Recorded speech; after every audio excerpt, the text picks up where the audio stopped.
can't win. You can't win with original sin. How about Tommy in Newport News? Hey, Tommy, Matt. how you doing? I'm doing well. I'm just calling about the authorship of Matthew. Last week you mentioned that Matthew is anonymous, and I just want to note for you that Tacitus's annals are also anonymous. Yeah. And we get our first description to Tacitus from Tertullian 100 years after the fact. Yeah. But for Matthew, our first description is from Papias, only about 50 years after the fact. Mm-hmm. So I just want to know how that's not special pleading for you to deny the authorship of Matthew when we have actually better evidence for Matthew than we do for Tacitus. I'm not saying that the authorship is necessarily wrong. I'm saying that we have no idea who the author is, and if we find out secondhand, as we would find out from Tacitus, etc. Can I finish? You asked me a question. Sure. I mean, I've already seen your video where you agree with me while you're disagreeing with me. But Oh, no. sorry? Go ahead. And then you adopt a particular tone at the end of your video that makes me sound like I don't sound. And so I like the fact that both of the videos are up there so people can go compare, because it was a bit silly. My point was, when you're judging the authorship of the book by the standards that we would normally use if we were judging any other work from history. Right. However, that has nothing to do with mythical claims. And you cannot say that we can go ahead and say this is Matthean authorship based on the same standards that we might use somewhere else, and then also say, therefore, the stuff is necessarily true. My only point was that we don't have an autograph. We don't know who the author is. The names were ascribed by the church, and there are reasons to believe that Matthew wasn't the author, because there's no reason for an eyewitness to rely so heavily on other accounts. Matt, could I just address that real quick? Sure. You mentioned that it was mythical, but I just want to note here that Matthew is actually ancient bioi, and that's become the consensus since Richard Burridge authored his book, What Are the Gospels? And that's how the Gospels are actually biography, and they are intended to be history. They are not midrash. They are intended as historical documents. And how many other history books do we consider true that talk about zombies? I'm sorry, but this is a presupposition against miracles you're making, and you're going on a human argument. No, it's not a presupposition against miracles. Yes, it is. No, it's not. What it is how do we determine whether or not a particular claim is justified? Even if Matthew wrote the book, and it was written by an eyewitness, that still doesn't mean that the events actually happened. Hold on, Matt. We said even if it was written by an eyewitness, that doesn't mean it actually happened. But here I think, why doesn't it mean it happened? Because it mentioned zombies, quote unquote? Yes. There are people living today who you can walk over and go talk to who will tell you about their experience of being abducted by aliens. Would you believe them? Actually, the experiences with aliens, almost all of them, or at least all I've investigated, come from later hypnotic accounts, and they are actually using hypnotic suggestion onto them. So it is not at all similar, because Jesus was not a hypnotist. So you're saying there are no accounts, no testimonials that aren't the result of something like hypnosis? Not of alien abductions, no, sir. Okay, well, I'm sorry, but you're just wrong.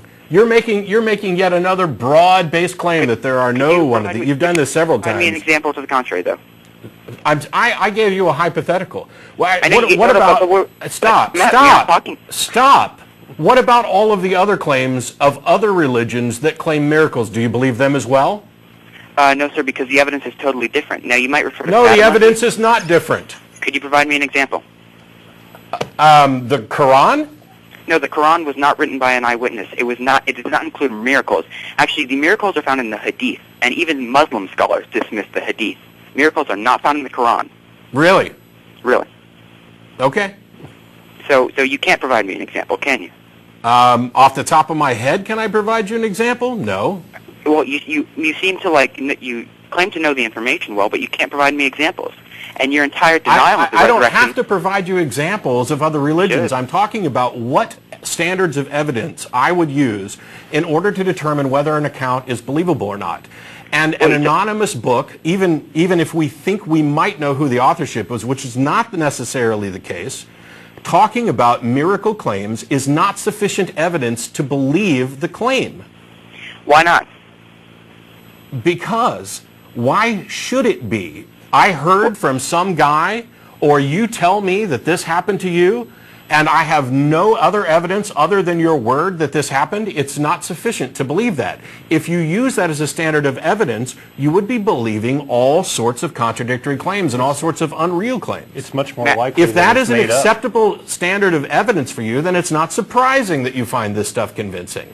Matt, you said that I would be believing all sorts of contradictory stuff, but you couldn't actually provide me an example of something else. So I did. You said it's not there. Didn't. I don't have an encyclopedia at my fingertips, so I cannot provide you the counter, and I'm trying to save time. I've looked into it. It's not there.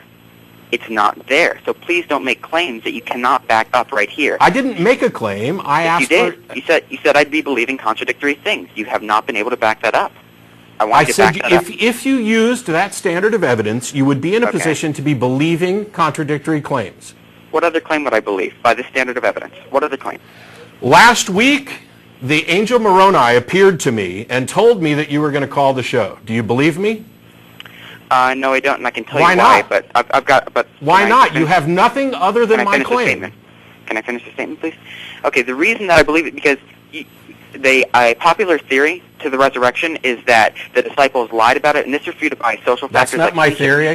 That's not my theory. I see no reason to address it. I know. I'm about to make an analogy. I'm about to make an analogy. Now, my theory on why you would say that is that you're lying for a specific purpose. Here we have a motive, and we don't have social factors like kinship to refute that. We don't have you dying for your belief, and we do have good attestation, but I'd rely mostly on kinship here.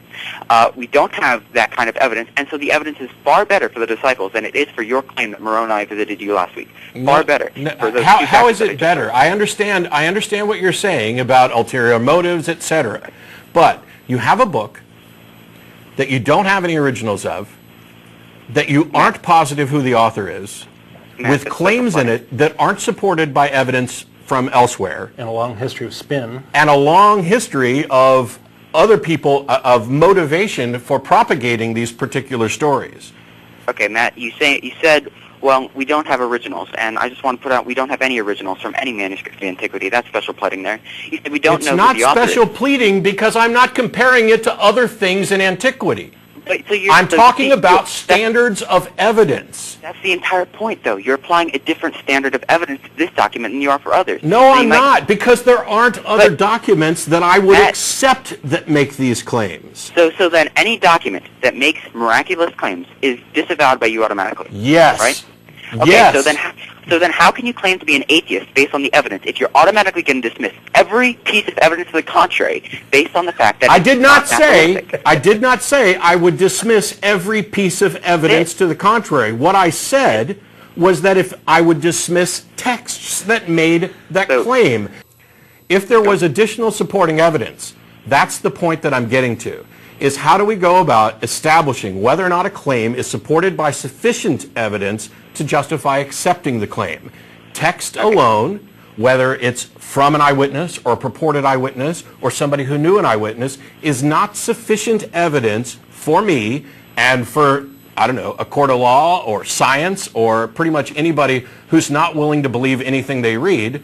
Text alone is not sufficient. If there were additional evidence that went along with it, that is worth considering. However, extraordinary claims require extraordinary evidence. If you tell me that your name is Tommy, I'm willing to accept that on face value with no other evidence required because, for one thing, it doesn't matter. It doesn't matter if your name is Bill or Steve or whatever. It makes no difference to me. If you tell me that you have a pet dragon or a pet dinosaur, that is an extraordinary claim, and I'm going to require more than just your say-so. That's what I'm talking about as a standard of evidence. You put words into my mouth saying that I was willing to dismiss all evidence, and that's not the case. I dismissed a specific type of evidence as insufficient to supporting the claim on its own. You can't